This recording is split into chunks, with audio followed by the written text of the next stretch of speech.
o sea, me han dicho para que el regaño valga la pena. Asumo. Bueno, espérense, saludo. Señores, muy buenas tardes para todos. Con su autorización, inicio la grabación. Linda había levantado la mano, creo que tenía alguna pregunta. ¿Ya la bajaste, mi Linda? Sí, una buena tarde, profe. ¿Qué tal? ¿Cómo está? Bien. Profe, una pregunta. La herramienta para evaluar calidad, ¿sí? Sí. ¿Nos buscamos herramientas como esta o podemos irnos, por ejemplo, con la JBL? Pueden irse con la que Sesgo. quieran. Simplemente ellos me hablaron de Stroke, yo les doy indicaciones sobre la Stroke. Pero si hay algún grupo que considere que hay otra mejor, bien puedan, siempre y cuando sustente porque escogió la herramienta que escogió. Pero no me le boten datos a los demás. Profe, pero Doña Lina, siempre y cuando tú puedas sustentar, mire, escogimos esta matriz o esta herramienta para calidad o para evaluación de sesgos, escogimos esta por esto y esto. Ah, listo, perfecto. Profe, pero es que cuando uno dice evaluación de la calidad, ¿estamos relacionados, estamos buscando la evaluación de sesgo? ¿O Claro, estamos buscando la revisión, o estamos buscando la revisión de esto que nos sirve para evaluar ya el artículo final que cuenta con todos los requisitos? Estamos buscando sesgos, porque de eso es el exactamente, solo sesgos. Es para sesgos. O sea, que debería buscar una específica de sesgo. Puede ser, como lo quieran Sí, desarrollar. claro.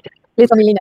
No, María, estoy en una cabañita toda simpática, vea eso. Ojalá, profe. Voy a poner un fondo bien chévere para sentirme de vacaciones. A esto es lo que nos referíamos nosotros en su momento, pero ya que nos dicen no podemos cada uno, sino que tiene que ser uno en conjunto, porque pues claro, ya tiene lógica porque es un solo trabajo. Ahí estaría lógica porque estamos compitiendo todos contra todos. No, y adicionalmente porque la Stroke te da 35 niveles y aquí solo me estás hablando de 5 puntos y no me estás diciendo en qué página ni por qué.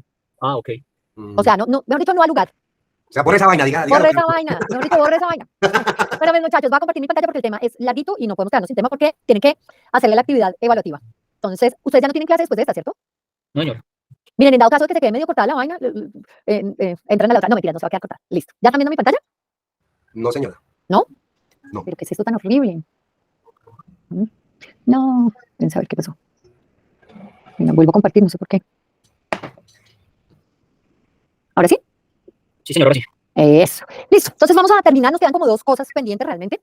Que son, bueno, no 2 cosas, es de lo mismo realmente, como confusión e interacción, que es la parte como chévere realmente de este eje. Traje una tablita de clasificación de sesgos como para que recuerden, pero bueno, ya todos tienen el documento de sesgos de selección de información, que les dije que se basaran en ese documento y lo complementaran, obviamente, no solo eso, para destruir los sesgos de selección de información que estén presentes en ese artículo, ¿no? Entonces supongo que ya algunos tienen paneados algunos tipos de sesgos.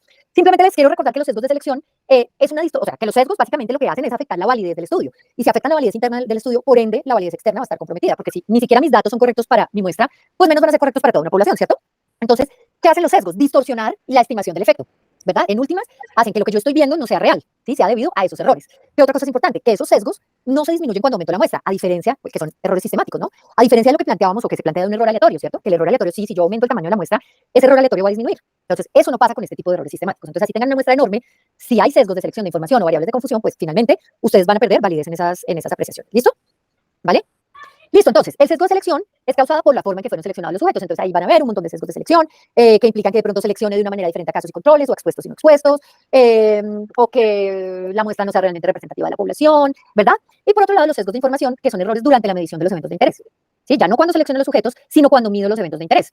Entonces, ¿qué puede pasar? O que el instrumento no sirve, ¿verdad? Que el instrumento de pronto está descalibrado, o no está estandarizado, o no está validado para la población, o de pronto que yo como observador tengo errores al hacer esa medición, o que la variable de estudio, como la mayoría de nuestros estudios son sobre variables biológicas, ¿cierto? De pronto son cambiantes per se y es difícil medirlas, o que realmente yo, como en estos tipos de estudios, por ejemplo, observacionales, yo no puedo cegar mi muestra, pues entonces de pronto yo como investigador busco un poco más el desenlace en el grupo de casos que de controles, o en el grupo de expuestos que de no expuestos. Todo eso, repito nuevamente, está en el documento, que espero que ya todos se hayan leído. Finalmente, lo que vamos a hablar hoy, que es la confusión, que es una distorsión debida al efecto del factor de estudio que está mezclado con otros efectos. Ya, no se preocupen que ya vamos a desentrañar todo ese trabalenguas que les acabo de decir. Entonces resulta que nosotros en epidemiología podemos ver asociaciones que sean estadísticamente significativas.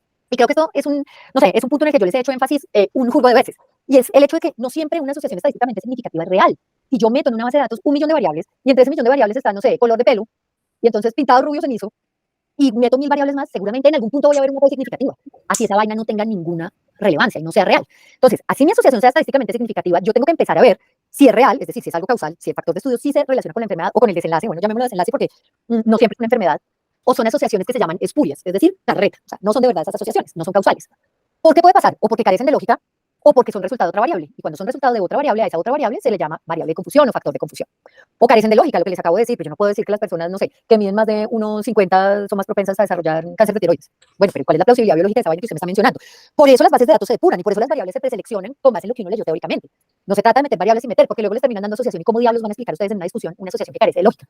Entonces, por eso hay que ser muy cuidadosos con las variables que uno incluye en el estudio. ¿Cierto, mi Yuri? Sí, señora, correcto. Mentira, Yuri incluyó todas las variables lógicas y reportadas por la teoría, pero finalmente los hallazgos fueron la cosa más chueca del mundo. Ahí estamos dándonos palo con la pobre Yuri. Listo. Entonces, ¿qué es ese fenómeno de confusión? Ese fenómeno ocurre cuando una exposición y un desenlace comparten una causa común, que es el confusor. O sea, mi variable de exposición, ¿cierto? Y mi variable de desenlace comparten esa causita común. Y esa causa común se llama confusor. Y eso nos hace ver como si existiera una relación entre estas dos variables, ¿verdad? Entre mi exposición y mi desenlace, pero en la vida real no existe.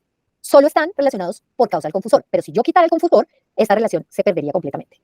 Por eso, muchos de ustedes han visto que cuando hacen análisis bivariados, hacen hallazgos de variables que aparentemente están asociadas. Y cuando las llevan al multivariado, se controlan estas variables de confusión y pierden asociación.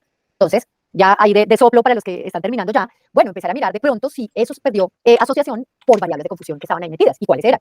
Pero entonces, una vez que yo controlo ese fenómeno de confusión, ¿verdad? Ya cambia eso. Y puede cambiar tanto que me puede llevar a que una variable que era protectora termine siendo de riesgo. O que una era de riesgo, que era de riesgo, se convierta en protectora. O simplemente que ya no haya ninguna asociación, ¿cierto? O que yo haya visto un OR de 8.5 y finalmente sea de 1.1. Entonces, miren la importancia de poder controlar este fenómeno en los estudios epidemiológicos. Entonces, ¿qué criterios debo tener para que una variable, o para poder especificar que una variable es de confusión? Debe estar asociada con la exposición y ser un determinante, o sea, un factor de riesgo para el desenlace. Aquí lo entendemos un poquito mejor, ¿cierto? Tenemos un factor de estudio, una respuesta, una exposición y un desenlace. Tenemos una variable confusora que está relacionada con el factor de estudio, que es un factor de riesgo, ¿sí?, para la respuesta. Pero además la otra característica que debe tener es que no puede ser una variable intermedia en esta secuencia. O sea, el factor de estudio o la exposición no puede, por medio del camino de la variable confusora, producir la respuesta, ¿sí? ¿Verdad? O sea, esta variable confusora no puede ser resultado de esa variable de estudio. ¿Sí? ¿Me entienden hasta ahí? Profe, no sé, ahí yo preguntaría. Dale, háganle. Utilizando esos tres argumentos, yo podría decir que, o sea, el fumar es un factor de riesgo para cáncer de pulmón, pero fumar y tomar café no es una asociación válida para determinar el desenlace. Bueno, vamos justamente a ese ejemplo. Resulta que estas variables de confusión se describieron porque salió un artículo, y creo que, bueno, no tengo tiempo de mostrárselos, pero el que lo quiera se lo voy a llegar porque es muy simpático, en el New England hace muchos años, y yo lo tengo porque cuando el tiempo es un poquito mayor hacemos un ejercicio ahí con ese artículo interesante, pero resultó que ese artículo al final establecía una asociación entre la ingesta de café y el cáncer de pulmón, ¿cierto? ¿Qué estaba pasando o qué pasaba? Resulta que cuando ya empezaron como a hacer críticas sobre los hallazgos de ese artículo se dieron cuenta que no era el café el que producía cáncer de pulmón, así la asociación fuera estadísticamente significativa, era una asociación espuria. Y empezaron a ver, espérense un momento, ¿por qué no metemos y separamos en grupitos los que fuman y los que no fuman? Y vemos a ver qué pasa con la asociación entre café y cáncer de pulmón, entre los que fuman y entre los que no fuman. Resulta que entre los que no eran fumadores, pues no había cáncer de pulmón, y entre los fumadores sí había. Entonces dijeron, venga, vamos a describir este tipo de variables como variables de confusión. Y miren que se cumple exactamente lo que planteamos. Está relacionada con el factor de estudio sin ser digamos que un resultado. O sea, yo por tomar café como resultado no fumo, pero sí se asocia. Entonces se dieron cuenta que muchas de las personas que tomaban café, cada vez que se servían su café, decían, uy, qué rico un cigarrillito con el café, y prendían el cigarro, ¿verdad? Por otro lado, es un factor de riesgo para el desenlace. Entonces, miren acá, relacionado con el factor de estudio, relacionado con la respuesta, ¿sí? Aún en ausencia de exposición. Entonces, aunque yo no tome café, el tabaco es un factor de riesgo para cáncer de pulmón, ¿cierto? Entonces ya cumpliríamos dos parámetros. Entonces, miren que el consumo de café, así se hubiera asociado estadísticamente, no se asociaba causalmente al cáncer de pulmón, era por la presencia del tabaquismo. Y entonces este es el típico ejemplo que ustedes van a oír toda la vida de una variable confusora. ¿Cuáles son variables confusoras muy típicamente estudiadas? Edad, sexo, estado civil, ¿verdad? Entonces, usualmente uno las que vio como confusoras las mete en el multivariado, ¿sí? Como para ver si realmente sí son confusoras, porque son variables de confusión que muchas veces, o por ejemplo, etnia, son variables que muchas veces se asocian con algunas enfermedades, que dan más en cierta edad, o que dan más en hombres o en mujeres, ¿cierto? Sin hacer parte del camino causal. Entonces, usualmente uno de entrada, si no sabe muy bien sus variables de confusión, pone edad y sexo, y sabe ahí que de pronto, pues, digamos que va a encontrar algo. Y entonces, ¿cuál es la idea de un trabajo de investigación? Pues mirar todos los elementos confusores y ajustarlos o en el diseño de estudio, es decir, prevenir que aparezcan en mi estudio, o luego durante el análisis, que ya pues, obviamente no previene que aparecieran, pero los puedo controlar de alguna manera. Entonces, ¿cómo entro a controlar esa confusión? Pues primero seleccionar el diseño más óptimo para mi pregunta de investigación. Estar seguro si es un transversal analítico, si hay casos y controles, si es una cohorte, si es sí. O sea, ¿cuál es el que me da para contestar realmente mi pregunta de investigación? Porque si de entrada planteo mal el diseño, pues ya voy a tener todos los factores de confusión posibles metidos. Antes de recopilar datos, pues mirar cómo voy a tratar los factores de confusión, ¿verdad? Para que no me queden metidos. Entonces, hacer una selección de pacientes, no sé, pues en ensayos clínicos aleatorizadas, sino restringir la muestra, sino parear, ya vamos a hablar de cada uno de esos métodos para controlar la confusión. Y si ya la embarré hasta ahí, es decir, si ya está ahí, estoy jodida, ya no pude hacer nada antes de la etapa de análisis de datos, pues mirar qué ajustes necesito en la etapa de análisis de datos. O sea, qué voy a hacer desde mi análisis de datos para disminuir esas variables de confusión. Pero la idea no es que yo entre y empiece, ay, madre, esta vaina fue la embarrada y la embarré y miramos qué le meto. No, no funciona así. Entonces, ¿qué es lo que tengo que hacer? Lo que tengo que hacer es predefinir y justificar, o sea, cuando estoy diseñando, es decir, cuando hago mi protocolo de investigación, desde ahí ya tengo que decir, mire, yo sé que voy a tener tales factores de confusión que han sido reportados por la literatura y de entrada decir cómo los voy a controlar, ¿sí?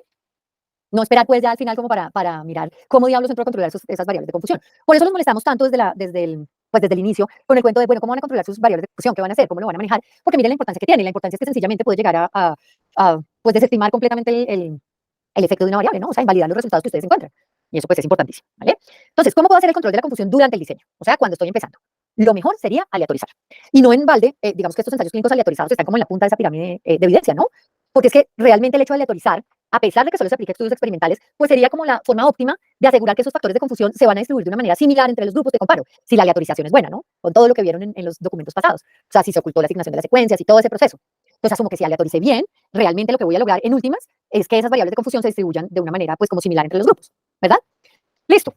¿Qué pasa con esa aleatorización? Primero, pues lo que les acabo de plantear, solo se aplica a estudios experimentales, entonces ahí ya tenemos un problemita. Por otro lado, que los tamaños de muestra deben ser grandes para que en serio se distribuyan aleatoriamente y no haya una distribución anómala de las variables de confusión. Porque si son 30 pelagatos por grupo, pues seguramente así yo aleatorice esa vaina no va a estar como muy chévere, ¿cierto? Pero realmente, pues sí evita que aparezcan, o que, no que aparezcan, pero sí que esas variables de confusión alteren los resultados. Porque se distribuyen igual para los dos grupos, entonces no me los van a alterar. Eso sería ideal, pero es que en la vida real, ¿cuántos ensayos clínicos hay versus cuántos estudios observacionales hay, ¿cierto? Y dentro de los ensayos clínicos, ¿cuántos son aleatorizados y cuántos no? O sea, realmente la aleatorización es para la élite, no es algo que uno, venga, va a hacer una cohorte, listo, aleatoricemos, no, pues eso no puede ser, ¿verdad? Ni un caso sin controles, voy a aleatorizar, quiero que usted se enferme y usted no, pues tampoco. Entonces, usualmente lo que entro a hacer es un control de la confusión ya o durante mi fase de diseño o durante mi fase de análisis de datos, ¿cierto? ¿Qué puedo hacer? Durante el diseño puedo hacer dos cosas, o una cosa que se llama restricción o un matching o pareamiento, ¿cierto? Que eso lo con el profe Tocoro ustedes.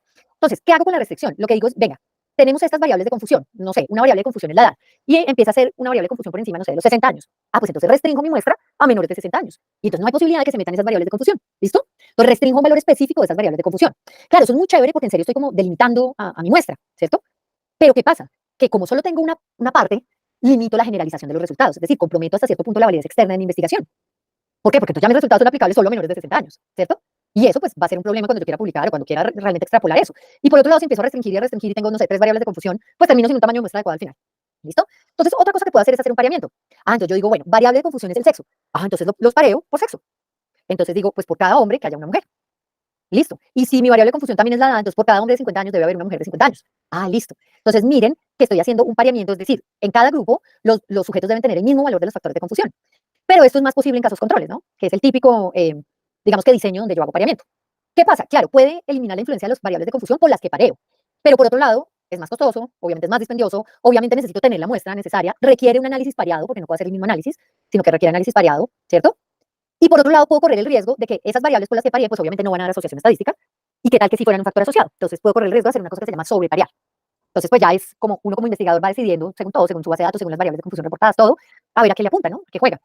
Y durante el análisis, es decir, si aquí ya no pude hacer nada, ya esa vaina quedaron metidas esas variables de confusión, pues tengo que ir a controlarla de alguna manera en el análisis. ¿Cómo? Por medio de la estratificación, y es dividir a la muestra en grupos homogéneos internamente, pero diferentes según la variable de confusión. O sea, que sean los dos extremos de la variable de confusión, ¿verdad? Y este método chévere.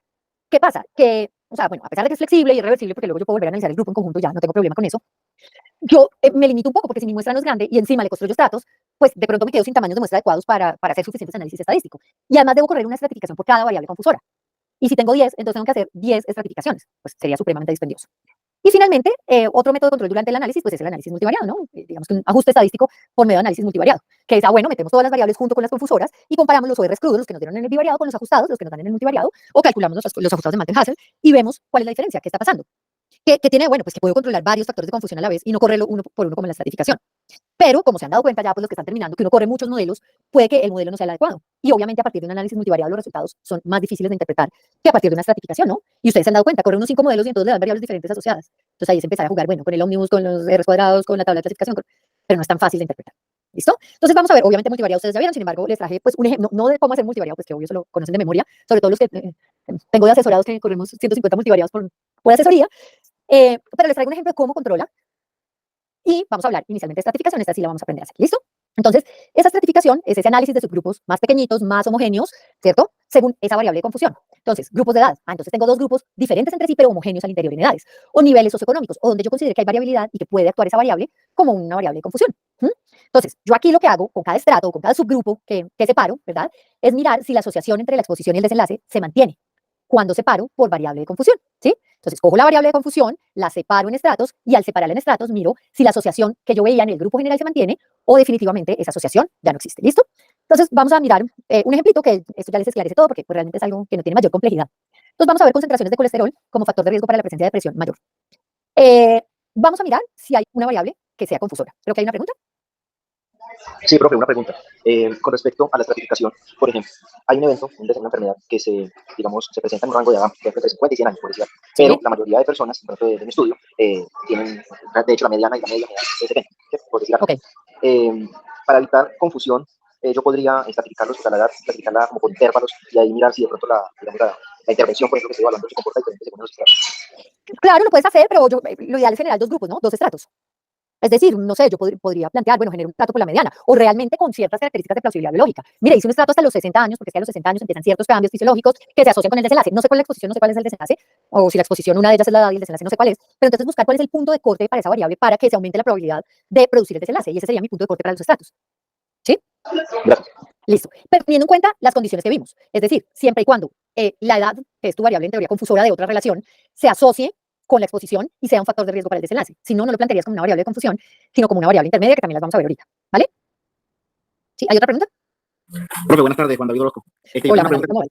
Muy bien, profe. Con respecto a, usted hablaba que la prueba multivariable es una de las herramientas para, de alguna manera, disminuir estos sesgos. Pero en el caso de los sesgos de información, en aquello que yo empiezo a recolectar de alguna manera mal desde el inicio, aun cuando yo aplique esta prueba, ¿me muestra aquellos que esté sesgado de alguna manera? Nada que hacer porque esto es para variables de confusión, no para sesgos de selección ni de información.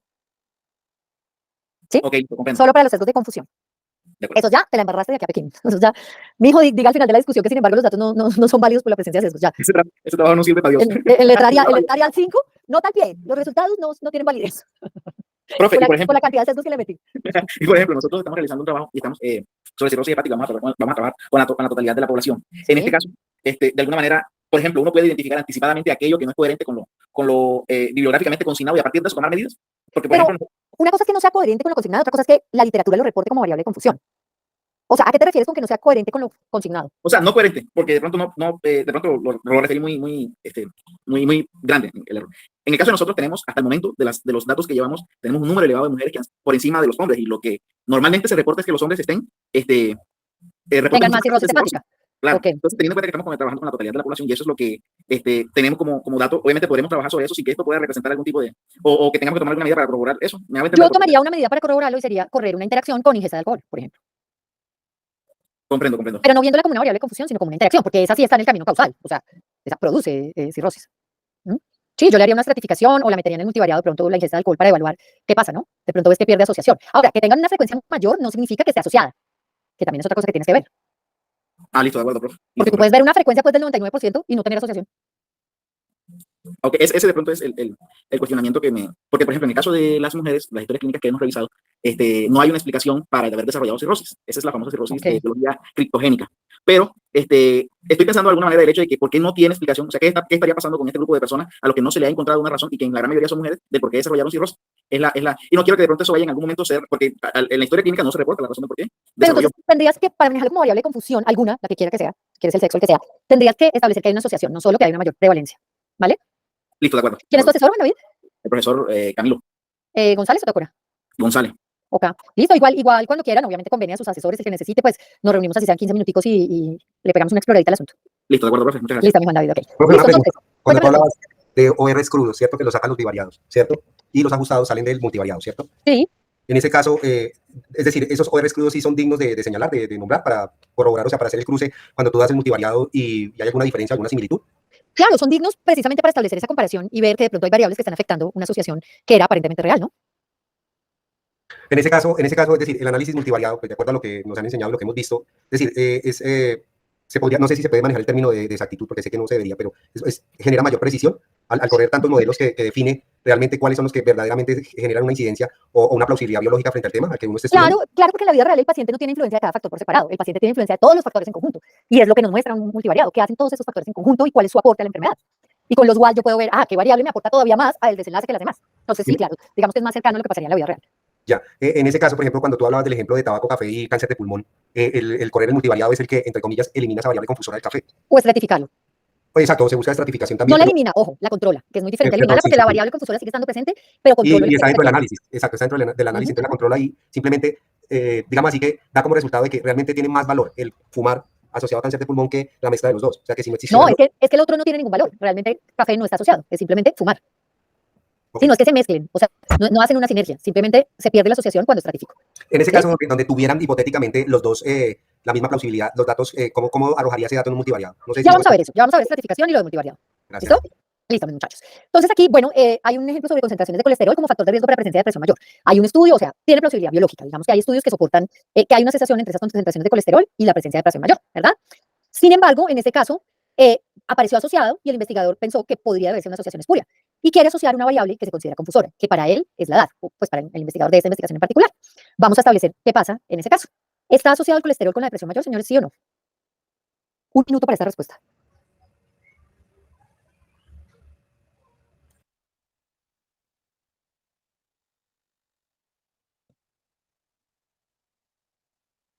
Muy demorados. Pues yo diría que sí, porque siempre 71 personas que tienen colesterol alto han desarrollado depresión mayor. Respecto a los Señores que tienen bajos, epidemiólogos, solo se tienen- a un mes de graduarse de epidemiología, ¿ustedes establecen una asociación viendo una frecuencia? No. Ah, ok. Entonces, Sí, no, no. repito la pregunta. ¿Está asociado sí no? Pero no me digan que es porque hay más que sí, más de sí que de no. Porque puede haber un millón más y no asociarse. Profe, yo diría que sí, porque en el valor predictivo positivo me dio 57.7%. Entonces, la probabilidad de que un paciente con colesterol alto desarrolle depresión es un 57% más probable. Esto no es una prueba diagnóstica. Profe, ¿Cómo pero, hacen una asociación, señores? profe, ¿Cómo pero yo asocian una tenía, variable? Con 1R. Por favor, calculen uno de eso se demoran 30 segundos. No puedo creer que en este nivel, estando a un mes de ser magíster en epidemiología, ustedes me digan que una asociación se hace porque hay más frecuencia o que se da porque el valor predictivo es mayor cuando no es una prueba diagnóstica. Es un OR. 30 segundos se demoran calculando el OR. ¿Se asocia sí o no? sí, profe. Pues da 1R de 2.25 me dio a mí. Gracias, mi Yuri. Ush.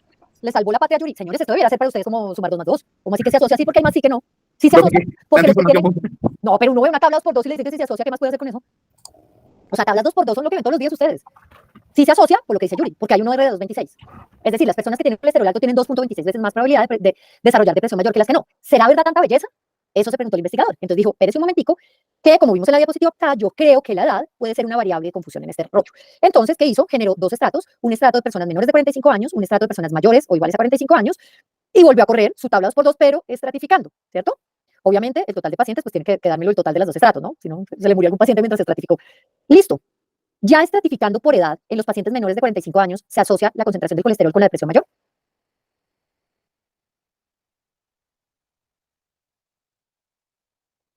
No, profe, ¿Por qué? porque el estimado fue 1 y Listo. el límite inferior, porque el límite inferior está en 0.3 y superior está en 2.6. Ya hay 2, Yuri, Kevin, ya hay 2 que saben cómo se sacan la asociación. Bien. ¿Y qué pasa con los pacientes de 45 años o más? Igual, profe, 1R de 1. 1R de 1. ¿Era variable de confusión?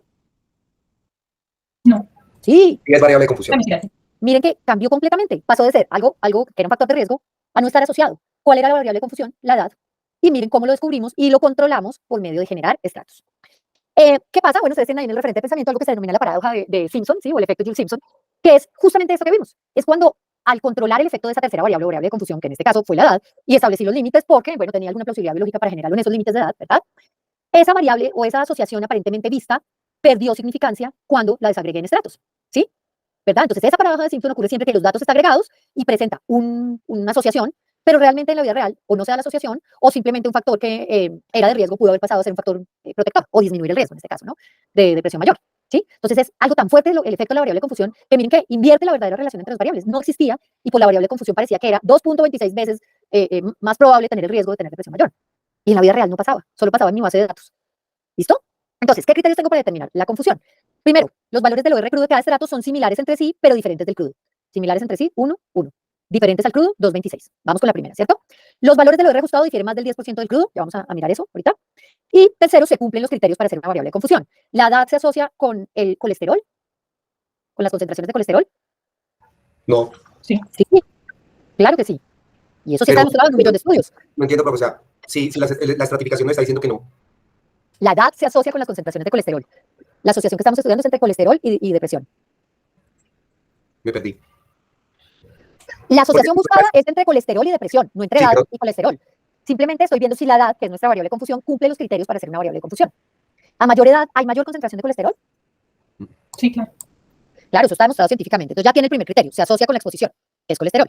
Ahora, ¿se asocia con el desenlace o es un factor de riesgo para el desenlace? A mayor edad hay mayor riesgo de que una persona se deprima, tenga una depresión mayor. Profe, si se tiene en cuenta que a mayor edad, mayor riesgo de cosas con colesterol, sí. Pero independientemente del colesterol, porque acuérdate que se tiene que Pero sí, no, asociar sí. con el desenlace sin presencia del factor de riesgo. Pero si Y la la estratificación respuesta está es sí. mostrando, diría que no. Omita, pero es que la asociación no nos está diciendo eso porque la asociación es entre colesterol y depresión, no entre edad y nada. O sea, No, es que lo yo que me- normalmente... O Lo que sea, normal- o sea, la yo digo- asociación es variable de exposición colesterol, variable de Colesterol. desenlace, depresión mayor, punto. Simplemente lo dividimos en 2 grupos de edad. Y lo que estoy preguntando es que si la edad, que no es ni la variable de exposición ni la de desenlace, se asocia con tener colesterol. Y me están diciendo, sí, a mayor edad más colesterol. Ahora estoy preguntando, ¿se asocia con el desenlace que es la depresión mayor? Ah, ok, Sí. sí, Los sí. adultos que sí. mayores suelen tener episodios depresivos y Exactamente. no tiene nada que ver con el colesterol. O sea, simplemente estamos viendo si la variable confusora se asocia con la exposición y con el desenlace. Aquí no estamos asociando la edad con nada. La edad simplemente es para generar categorías. Pero no estamos viendo asociación. La asociación sigue siendo igual entre colesterol y depresión, solo que en dos grupos de edad. ¿Sí? ¿Ya me entendiste, Mital? Sí. Listo. Entonces cumple el segundo criterio para ser variable de confusión. Se asocia con el desenlace. Tercero, ¿hace parte de la cadena causal? Es decir, ¿el colesterol por medio de la edad produce depresión? No, nada que ver. Entonces, vemos todo. Los valores del OR crudo de cada estrato son similares, distintos del crudo, bueno, difieren en más del 10% del crudo y se cumplen los criterios para ser una variable de confusión. Entonces, eso es lo que tienen que ver cuando asumen que es una variable de confusión. ¿Listo? Entonces, vamos a la interacción. Listo. Entonces, decíamos, mire, cuando estratificamos, esa variable de confusión actúa de manera muy similar en los estratos, porque es una variable que yo metí en mi base de datos. Y lo acabamos de ver, ¿cierto? Llevó a los dos estratos a un OR de 1, es decir, a no tener asociación con el desenlace. ¿Sí? Entonces, si el riesgo, si el OR crudo es muy diferente del riesgo ponderado, el de Mantel-Hassel, que ya lo vieron ver en bioestadística, pero ya lo vamos a recordar, yo digo, no, no existe confusión. Pero si es muy diferente, digo, puede ser un factor de confusión teniendo en cuenta que cumpla los criterios, que se asocie con la exposición, que sea un factor de riesgo para el desenlace y que no esté en la cadena causal, ¿vale? Entonces, ¿qué es la prueba de Mantel-Hassel? Esa prueba nos permite tener un OR ajustado por variable de confusión. Y obviamente, como todas las pruebas estadísticas, pues tiene una hipótesis, y en este caso pues, la hipótesis es de igualdad de OR entre los distintos estratos, ¿sí? O sea, me está diciendo, los estratos tienen ORs diferentes, ¿sí? Sería como lo que me estaría planteando la hipótesis. Si el p-valor es menor a 0.05, hay diferencias significativas entre los estratos, ¿sí? Entonces ya la vamos a ver. Listo. ¿Fumar se asocia con cáncer de pulmón? ¿Sí o no? Según esta tabla, ¿no?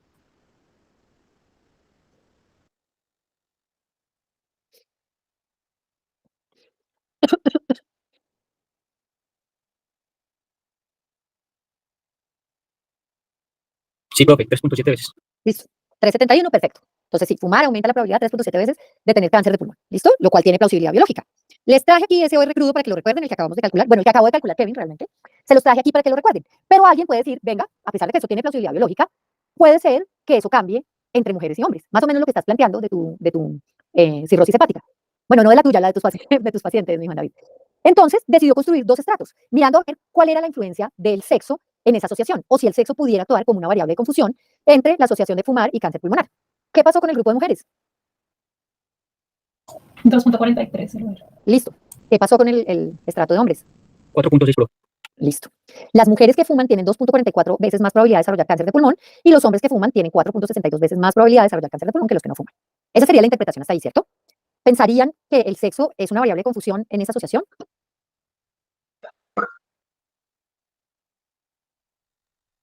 ¿Qué dirían? Yo creo que sí. Yo diría que no. Yo digo que no, profe. Bueno, Digo que Porque no, porque al ambos, final, aunque que no. tienen riesgo diferente, en ambos aumenta el riesgo. no, en uno se disminuye y en otro se aumenta. ¿Sí ven? Sí, pero comparándolo como desde la exposición al inicio. Fumar en mujeres aumenta el riesgo, fumar en hombres aumenta el riesgo. Pero bueno, lo disminuye con respecto a lo de crudo. ¿Se acuerdan lo que decíamos al final del otro bloque de diapositivas? Que actúa igual una variable de confusión en los dos grupos. Aquí ya no está actuando igual. En uno disminuyó el riesgo con respecto a lo de crudo y en otro lo aumentó. Entonces ahí ya empezamos a sospechar, no es una variable de confusión, porque las variables de confusión o disminuyen el riesgo para los dos grupos o lo aumentan para los dos estratos, ¿sí? Pero no hacen esto tan raro, disminuirlo para uno y aumentarlo para otro. Entonces vamos a calcular el OR ajustado de Mantel-Hansel, que esta es la formulita. Es decir, como un OR normal, pero ¿cómo se calcula el OR, no? Con multiplicación cruzada, ¿se acuerdan? A por D sobre B por C, ¿se acuerdan? Sí, señor. Sí. Sí, profe. Ahora lo vamos a hacer, es lo mismo, pero sumando cada estrato. ¿Listo? Entonces, ¿cómo lo vamos a calcular? A por D del estrato 1 sobre el tamaño de muestra más A por D del estrato 2 sobre el tamaño de muestra. Esa sería la partecita de arriba de la fórmula. Y la parte de abajo, ¿verdad? Sería B por C, lo mismo que en un OR normal, pero ahora sumando cada estrato. B por C, o sea, 100 por 6, dividido el tamaño de muestra del estrato 1, y B por C, o sea, 148 por 11, dividido el tamaño de muestra 337 del estrato 2. Eso me da 30.3 dividido 8.1, me da 374. ¿El OR crudo difiere mucho del ajustado? ¿Crudo? No. Ajustado. No. Entonces ya decimos, esta vaina no es una variable de confusión, pero sí está haciendo algo ahí, ¿cierto?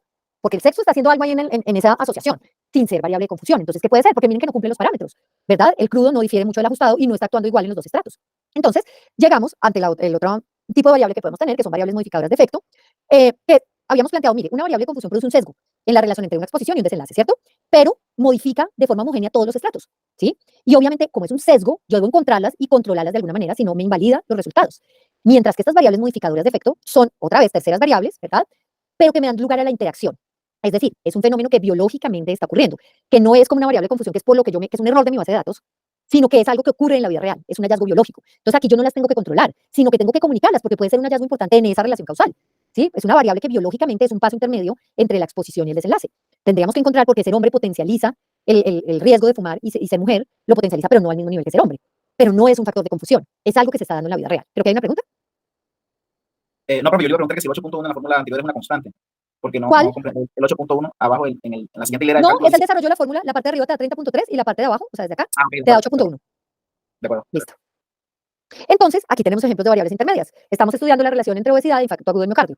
Entonces, una variable intermedia, ya dijimos, es una tercera variable, pero que sí son un paso entre la exposición y el desenlace. O sea, están en esa cadena causal. Son Ok. resultado de la exposición y factor de riesgo para el desenlace. Dímelo. En este caso, en un tema de discusión, ahí es donde pues, ustedes plantean mucho los docentes que hay que tener varios artículos, porque, por ejemplo, alguien puede haber encontrado algo y uno lo puede citar a la realidad de uno, y basado en lo que dice alguien, uno también puede hacer su análisis salido de eso, ¿cierto? Claro, por supuesto, tú puedes encontrar que otros autores hayan reportado variables intermedias, incluso reportado variables de confusión. ¿Qué pasa? Que cuando otro autor reporta una variable intermedia, eso es válido para todos, porque es un fenómeno biológico. Mientras que puede ser que una variable de confusión actúe como confusor en un proyecto, pero no en otro, porque la base de datos es diferente, y como no es algo real, sino un error metido. Pero claro, es importantísimo analizar qué han reportado otros autores para ver qué hallazgos tiene uno, ¿no? Y si son similares y cogerlo también para discutir los hallazgos de otro. ¿Listo? Entonces aquí tenemos una variable intermedia, bueno, tres realmente. Profe, en el Hipertensión, caso, aterosclerosis y resistencia a la insulina. Dime. profe, en el caso de que sea, por ejemplo, un tipo de vacuna para alguna enfermedad, se puede inventar, que encontraron la vacuna contra el cáncer y es la primera farmacéutica que la sacó y no hay un contraste, entonces uno se va solo con lo que hay la primera investigación.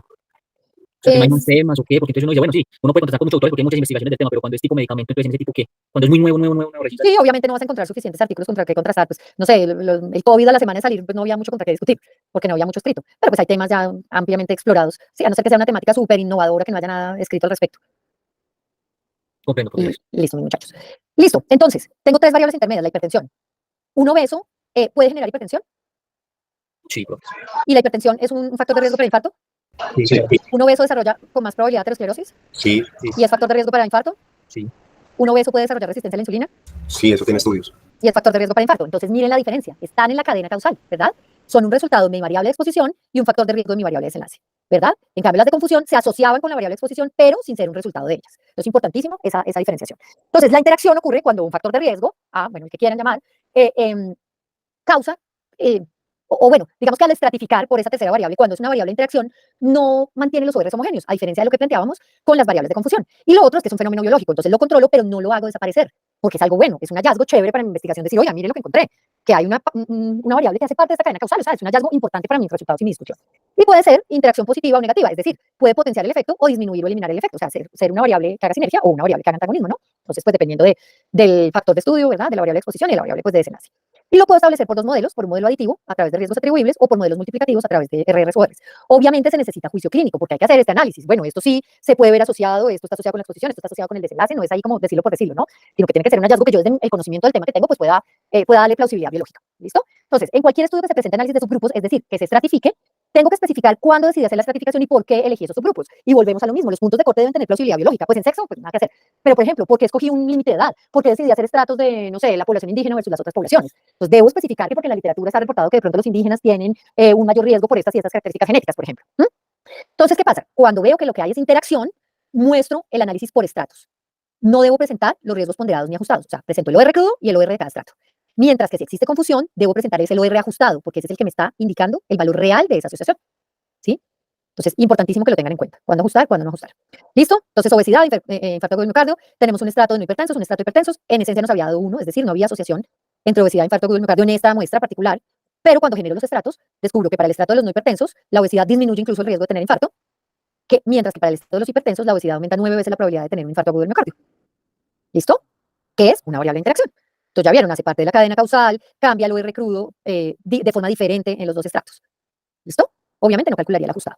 Entonces, ¿qué significado tiene cada una de estas cosas digamos que en un proyecto? La confusión, el significado es que se está distorsionando la verdadera asociación que hay entre la exposición y el desenlace. Es decir, esta vaina no tiene significado biológico, está haciendo que lo que yo estoy viendo pierda validez a no ser que la controle, ¿cierto? Y es algo que solo existe en mi base de datos que analizo, no en la vida real.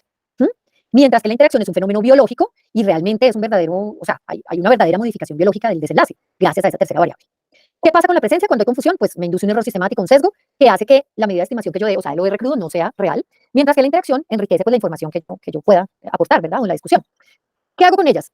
Con la confusión, pues ya vimos que el OR crudo difiere muchísimo del OR ajustado, ¿verdad? Y de los que calculo con el estrato. Entonces, esa R cruda está sesgada, no es válida, mientras que en la interacción, pues la OR cruda tampoco me representa muy bien, pero los ORs de cada uno de los estratos sí me representan, ¿vale? Y que, digamos, ¿qué debo hacer cuando tengo confusión y cuando tengo interacción? Cuando tengo confusión, formatear el computador y eliminar eso. No, mentiras, controlar esa vaina. Ya, si ya la metí, ya me di cuenta, pues, oiga, haga un análisis estratificado o haga un análisis multivariado, intente controlar eso y declárelo, ¿no? Tal variable actuaba como variable de confusión. Si hay interacción, pues, oiga, diga cuánto es el OR de cada estrato y especifique por qué eso tiene plausibilidad biológica. ¿Listo? ¿Qué hora es, mis muchachos? 6:46. ¿Qué hacemos? Tengo un ejercicio de asociación entre fumar y riesgo de sufrir infarto agudo del miocardio para que planteemos si es confusión o interacción. ¿Lo hacemos o paso de una vez a mostrar como el ejemplito de lo del análisis multivariado? ¿Qué quieren?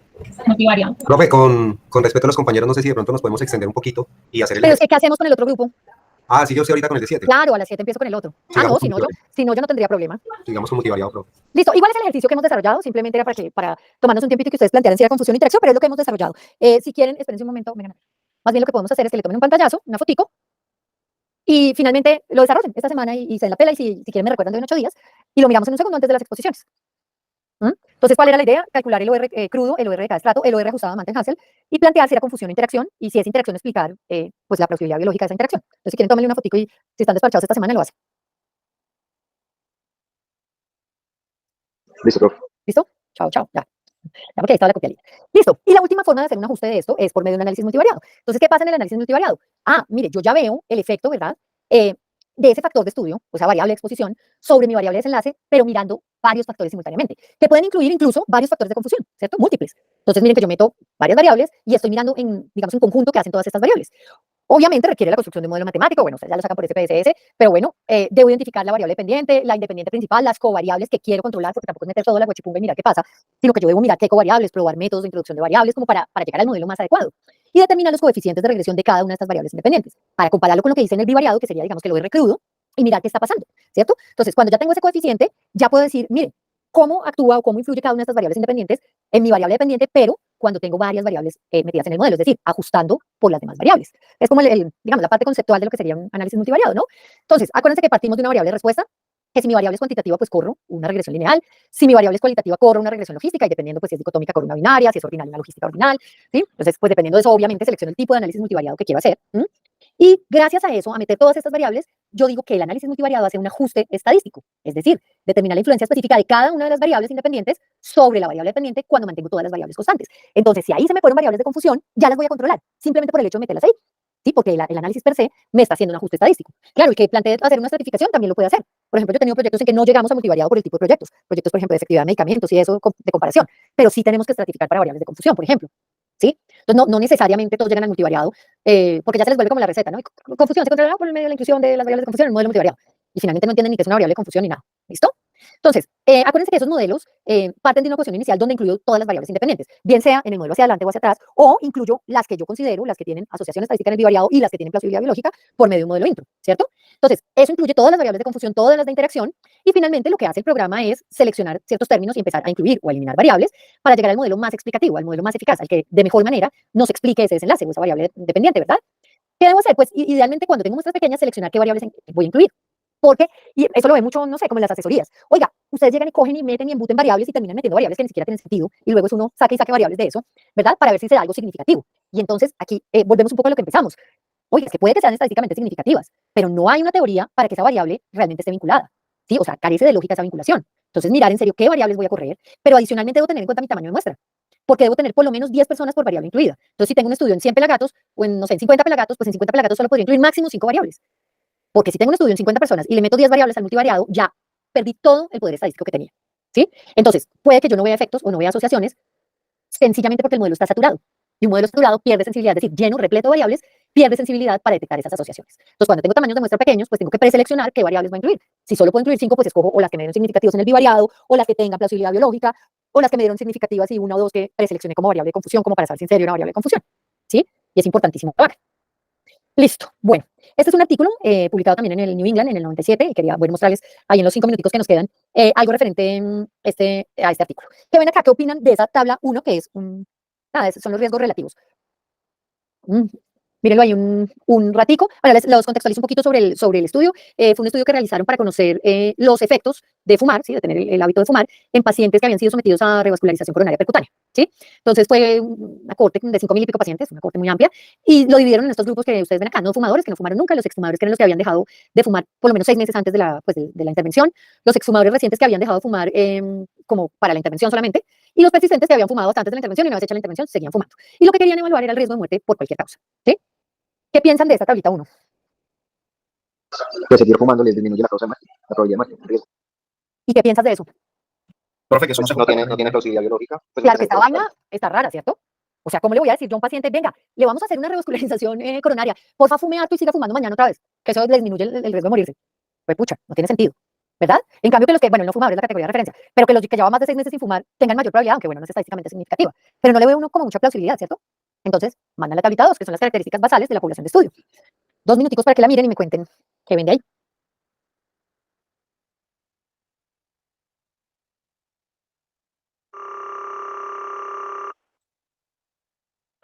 ¿Quién quiere opinar sobre esa tabla? En la vida real sería la 1, ¿no? De esas características basales de la población. ¿Son mis audífonos o hay alguien con el micrófono que suena como una matraca?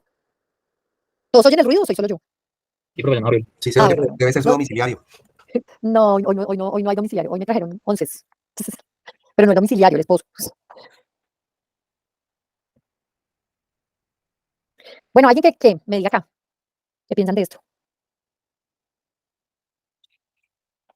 Profe, que de alguna manera los datos por sí solos de la primera tabla podrían ser poco coherentes con la realidad bibliográfica. No, pero ¿qué opinan de la tabla 2? Pero teniendo en cuenta lo que pasa es que son de alguna manera unos factores de riesgo adicionales que de alguna manera podrían agravar la condición del paciente, pero igual sigue siendo poco coherente. Teniendo en cuenta Pero esto es poco coherente por lo que estás planteando. Esto es poco coherente porque es que si uno ve las características basales de los pacientes, los exfumadores y los no fumadores ya estaban jodidos de base. Eran mayores, tenían más tiempo de duración de la angina, tenían más prevalencia de diabetes, tenían más prevalencia de hipertensión arterial, tenían mucha más prevalencia de hipercolesterolemia, ¿sí? Tenían ya muchísimo cirugía de revascularización ya previa y tenían más extensión de vaso. ¿Ven? Entonces de base ya estaban jodidos. ¿Cómo no van a tener riesgo de morirse? Pero era por fumar. O sea, esta asociación podría haberse dado por fumar o porque realmente el factor protector en los fumadores persistentes no es fumar. Son estas características basales. Entonces se van para el multivariado. Y este es el análisis multivariado ajustado de acuerdo con el hábito de fumar. Ya controlando todos esos factores de riesgo que acaban de ver. ¿Qué piensan ahora? que se ajusta más a la realidad. Claro, que ya se controlaron, que realmente había varias variables de confusión, bueno, varias todas, que eran diabetes, que era hipertensión, bueno, y varias que estaban haciendo interacción, que era hipercolesterolemia, que era que tenían cirugía, que era la edad. Y cuando lo controlan, ya vemos la asociación real. Cuando controló por todas estas variables, ya estamos viendo que un fumador persistente tiene más riesgo de morir por cualquier causa cuando se controlan todos esos factores de riesgo que actúan como variables de confusión. Los fumadores recientes también, pero pues no es estadísticamente significativo, y los exfumadores también, pero pues es mayor el riesgo en los persistentes que en los exfumadores, ¿no? Esa era de pronto donde yo me iba a meter, de los exfumadores recientes ahí, si no es estadísticamente significativo. Nada, pues tienes que plantear eso, pero eso ya tiene más plausibilidad biológica. Pues todo lo que te arrojó tu... Pero, profe, ¿se haría más la asociación entre exfumadores y fumadores persistentes? Claro, pero pues obviamente ya por lo que tienes en la base de datos no puedes decir nada diferente a lo que tienes, pero lo que estamos viendo aquí pues ya tiene una plausibilidad biológica, ¿no? No, por eso, pero por ejemplo, usted muestra los datos, usted dice, listo, exfumadores y fumadores persistentes, sí es estadísticamente significativo, sin embargo, exfumadores recientes no es estadísticamente significativo porque pasa por el 1, ¿cierto? En ese caso, uno lo señala o simplemente asocia los que realmente son estadísticamente significativos, generarían una plausibilidad biológica. Sí, claro, o puedes nombrar, ¿no? Que los exfumadores recientes, a pesar de que tienen factores de riesgo ampliamente reportados en la literatura, pues para el presente estudio no dio una asociación que fuera estadísticamente significativa. Ok, profe. ¿Listo? Entonces, bueno, eso era lo que les quería mostrar. Obviamente no enseñar a hacer un análisis multivariado, que lo saben hacer, espero, desde hace mucho tiempo, pero sí mostrarles un poquito el proceso de cómo esto sí controla esas variables de confusión. ¿Listo, mis muchachos? Señores, un abrazo enorme. Espero de en 8 días esas exposiciones 1A. Ya saben cómo se pueden controlar estos factores de confusión, ya pueden identificar en su artículo si se controlaron o no, ya pueden mirar sesgos de selección, de información, variables intermedias, variables de confusión, ya pueden asumir si tiene validez, confiabilidad. Los doy en 8 días y de hoy en 15 días estaremos con las exposiciones. Si queda algún grupo volando, pues tocará de hoy en 15 días. Y ya con esa actividad que yo sé que va a ser yo sé que el artículo es súper raro en muchos sentidos, pero sé que es una actividad súper interesante para que ustedes se enteren con este tema. Creo que es el artículo perfecto para esta temática. Entonces, mis muchachos, un abrazo enorme y una semana. Cuéntenme de manera en 30 segundos porque ya voy tarde al otro.